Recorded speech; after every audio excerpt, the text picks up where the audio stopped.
Hello, and welcome to Know Before You Go, a program of the Dominican Central Province of St. Albert the Great that allows us to take a look ahead at the upcoming weekend's readings.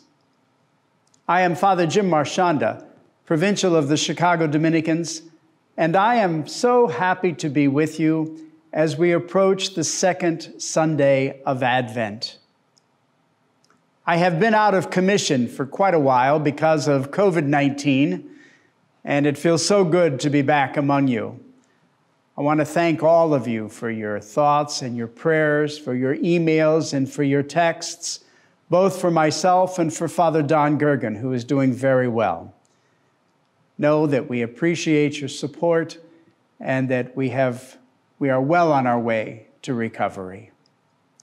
And here we are in this magnificent season of Advent, which is so full of meaning for us, so full of history, so full of emotion for us as we approach Christmas Day. Today, we have readings from the prophet Isaiah, from the second letter of St. Peter, and from the very opening of the Gospel of Mark. There's one way in which each of the three readings presents such richness for us to dwell on. I want to ask you to spend time with the readings today. Really, just sit with them and meditate on all that they are trying to teach us. There's one way in which they each have their own message, and another way in which they are connected so beautifully and so powerfully.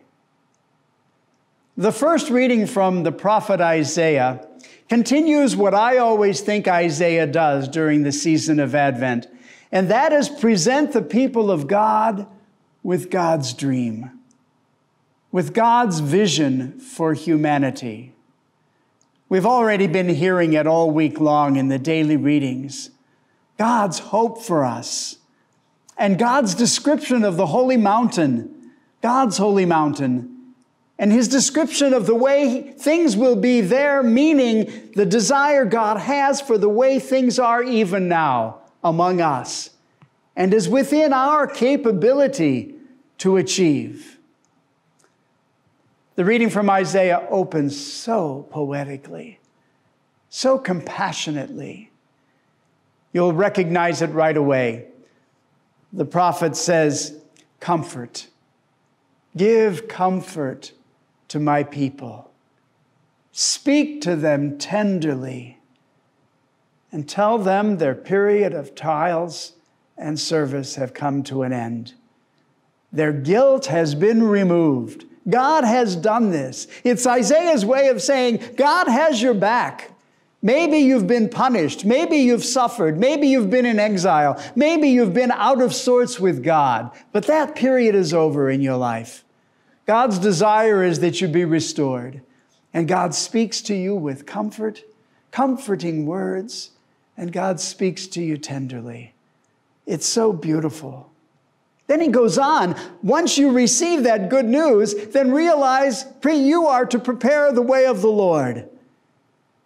And in preparing the way of the Lord, in our active participation, in expectation, in waiting for Christmas and for all of salvation, in our active participation, he says, let the valleys be filled in. Let the mountains be made low. Let all the rugged surfaces be made smooth. In other words, get rid of all the conflictual things in life.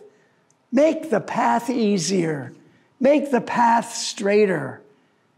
You yourself work to reduce conflict, to reduce the things that are so difficult to get over and get around.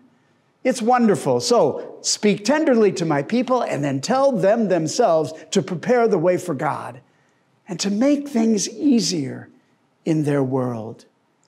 In the end, he talks, what is God like that we're expecting that is coming to us?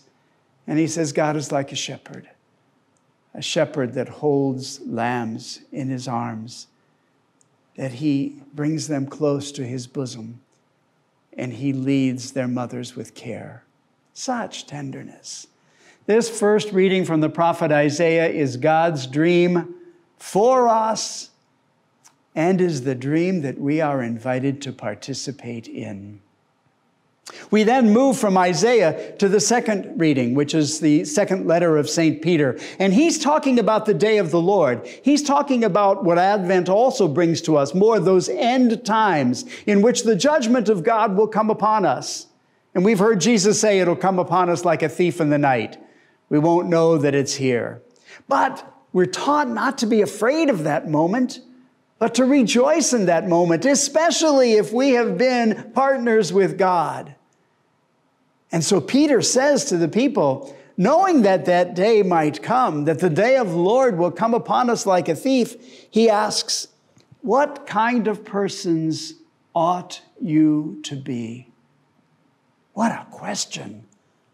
What kind of persons ought you to be, living in holiness and in devotion, waiting but also hastening the coming of the Lord?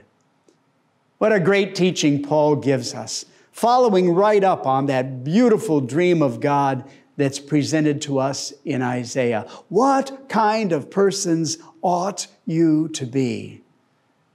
And then, in a way like I've never appreciated it before, the gospel reading from the very opening of St. Mark presents John the Baptist to us. And John the Baptist gives us an example of what kind of persons we ought to be. Selfless. Selfless, not thinking only of ourselves, but thinking of our role in bringing about the presence and the meaning and the salvation of Jesus Christ in our midst. What kind of persons ought we to be? Peter asks. We ought to be like John the Baptist, who came preparing the way of the Lord. He was the precursor of Jesus Christ. He pointed the way to Jesus Christ. He baptized the people in a baptism of repentance for their sins. And he said to make straight the ways of God. He later said, when people started to think that he himself might be the Messiah, in this very same gospel, he says, one mightier than I is coming. As a matter of fact, I am not even worthy to kneel down and untie the straps of his sandals.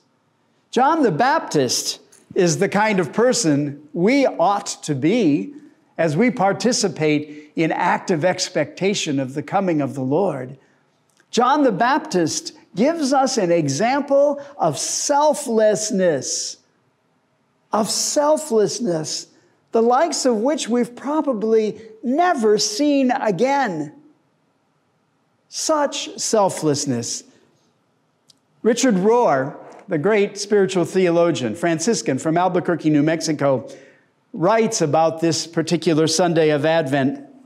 He says, John the Baptizer is the strangest combination of conviction and humility, morality and mysticism, radical prophecy and living in the present.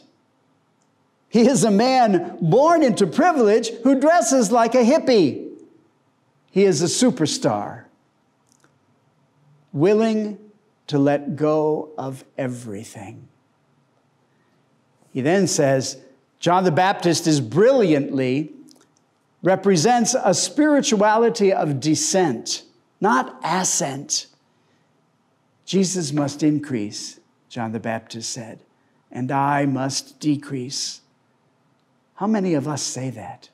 How many of us are aware of that constantly? Jesus must increase. I must decrease. John's ego was out of the way so much that he could actually let go of his own ego, his own message, and even his own life. There's got to be such an emptiness, or we cannot point beyond ourselves to Jesus as John did. Such emptiness doesn't come easily or just fall into our laps. It doesn't just happen. It is surely the end product of 1,000 letting goes. and 1,000 acts of devotion. My friend, these readings for the second Sunday of Advent are so rich, and we know them by heart. But do we know by heart the teaching that they are giving to us? Isaiah is giving us a beautiful picture of God's dream, that we address conflicts and we get conflicts out of the way. St. Peter is presenting us with such an awareness of what should be our hope and our confidence in the final day of the Lord, that we ask not what's going to happen to us, but we ask instead, what kind of person ought I to be? And Mark's gospel tells us exactly what we ought to be. We ought to be like John the Baptist. We must get out of the way. We must get our egos out of the way. We must decrease so that Jesus in us can increase. It is a major teaching on this second Sunday of Advent, and I invite you to sit with it, to place yourselves into the readings, and let the readings take root in your hearts. God bless you.